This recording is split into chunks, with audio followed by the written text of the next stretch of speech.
ভেন্ডি তো অনেকভাবেই খেয়ে দেখেছেন, একবার এইভাবে খেয়ে দেখতে পারেন। এখানে 1 কিলো ভেন্ডি 2 ইঞ্চি মতো সাইজ করে কেটে নিয়েছি সর্ষের তেলে। এটাকে প্রথমে হালকা করে সতে করে নেব।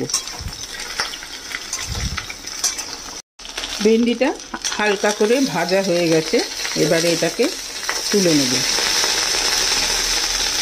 কড়াইতে আবার তেল দিয়ে দিয়েছি। এবারে একটা মশলা বানাবো, সেটা হলো গোটা 8-10 মতো রসুনের কোয়া, 2 ইঞ্চি আদা, হাফ ক্যাপসিকাম, এখানে 5-6টা ছোটো পেঁয়াজ নিয়েছি, হাফ চামচ সাজিরে, 2 ইঞ্চি দারচিনি গোটা 5, এলাচ, ছোটো এলাচ, এখানে 4-5টা কাজু, 2টো এমনি শুকনো মরিচ, আর এটা হলো কাশ্মীরি চিলি। এই সবগুলো এটার মধ্যে দিয়ে দেবো।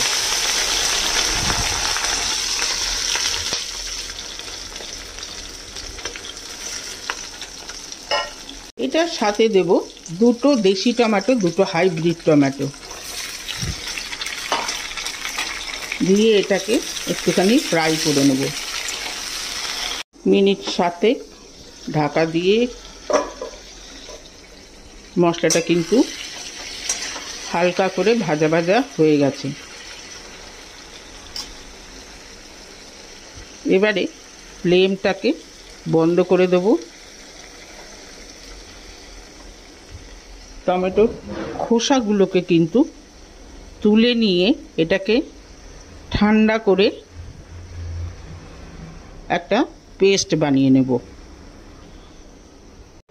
মশলাটা পিষে নিয়ে চলে এসেছি, মিক্সি ধুয়ে জলটাও এটার সাথে মিশিয়ে দিয়েছি। এবারে কড়াইতে তেল দিয়ে ওইটা দিয়ে দেবো। এটাতে এবার দেবো 1 চামচ হলুদের গুঁড়ো, হাফ চামচ red chili powder, Kashmiri red chili powder, 1/4 চামচ জিরের গুঁড়ো, দেবো 1 চামচ সল্ট। আমি সল্ট আগে কোনোটাতেই ব্যবহার করিনি। এবারে মশলাটাকে খুব ভালো করে ফ্রাই করে নেব। এটা কিন্তু ঘন ঘন এবার নাড়তে হবে, কারণ এটার মধ্যে কাজু আছে, তলায় কিন্তু লেগে যেতে পারে। মিনিট 2 নাড়াচাড়া করলেই এটা মশলাটা তৈরি হয়ে যাবে, কারণ পেঁয়াজ আদা এগুলো সব আগেই ফ্রাই করা ছিল। এটাতে এবার দিয়ে দেবো গরম জল, হাফ কাপের মতো গরম জল দিলাম।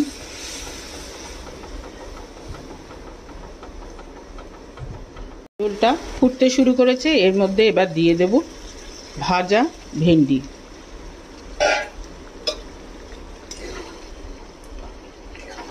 এবার ভেন্ডির সাথেই কিন্তু এটাকে ফোটাবো, কারণ ভেন্ডিগুলো তখন হালকা সতে করে নিয়েছিলাম।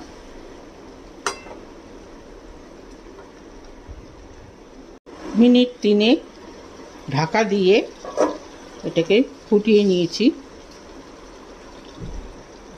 ভেন্ডিগুলো কিন্তু নরম হয়ে গেছে।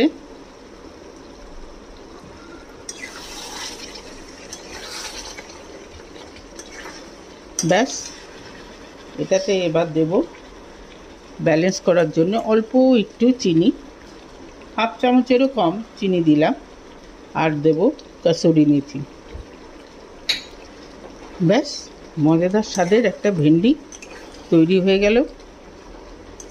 স্বাদ বদলানোর জন্যে এটা কিন্তু দারুণ খেতে লাগবে।